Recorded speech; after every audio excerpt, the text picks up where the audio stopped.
عہد شکنی، خیانت، بے وفائی یہ اہل نفاق کی نشانیاں ہیں۔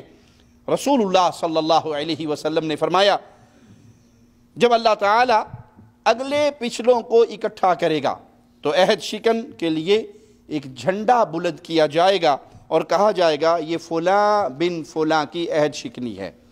آپ نے عہد و پیما کیا ہے، مسلمان حکمران کے ہاتھ پہ بیعت کی ہے، اس کے خلاف بغاوت، اس کے خلاف خروج، اس کے خلاف عہد شکنی،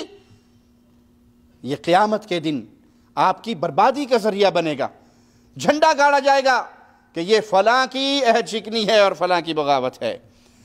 رسول اللہ صلی اللہ علیہ وسلم نے فرمایا قیامت کے روز ہر عہد شکن کے لیے ایک جھنڈا نصب کیا جائے گا جو اس کی عہد شکنی کے لحاظ سے بلند ہوگا، جتنا اس کا جرم بڑا اتنا وہ جھنڈا بلند ہوگا، اور لوگوں کا امیر اگر عہد شکنی کرے تو اس سے بڑا بد عہد کوئی نہیں ہوتا۔ حکمران کو بھی آپ نے پابند کیا کہ جو تم نے عہد و پیما اپنی عوام سے کیے ہیں اس کو پورا کرو، عوام کو بھی پابند کیا کہ تم اپنے عہد کو نبھاؤ، اور ایک روایت میں ہے کہ اگر حاکم ظلم بھی کرے تو اس پہ صبر کرو، اپنا حق اللہ سے مانگتے رہو اور آپ کے اوپر جو فرائض ہیں ان فرائض کو ادا کرتے رہو، کیونکہ بغاوت میں، اسلحہ اٹھانے میں فتنے اور فساد کے دروازے کھلتے ہیں۔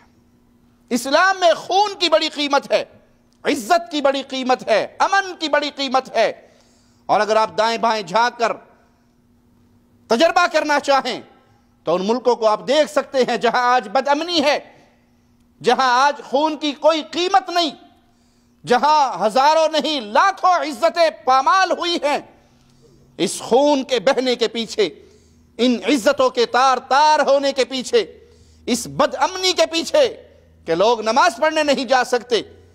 گلیوں کے اندر خانہ جنگی کا بازار گرم ہے، اس کے پیچھے کہانی اگر غور سے آپ پڑھیں گے تو ایک ہی ہوگی کہ عوام اپنے حاکم کے خلاف عہد شکنی کرتے ہوئے روڈوں پر آئی، سڑکوں پہ نکل آئی، بغاوت کا جھنڈا گاڑا، ان کے ہاتھ خالی تھے، ادھر سے ظلم کا بازار گرم ہوا اور خون کی ندییں بہہ گئی، ہزاروں نہیں لاکھوں قتل ہو گئے، بے گھر ہو گئے، عزتیں پامال ہو گئی۔ تو اسلام عزت کی حفاظت کرتا ہے، امن کی حفاظت کرتا ہے، عہد و پیما کی حفاظت کرتا ہے، اور روکتا ہے اپنے ماننے والوں کو کہ اس راستے پہ نہیں چلنا جو راستہ بد امنی کا، خون کے بہنے کا اور عزتوں کے پامال ہونے کا ہے۔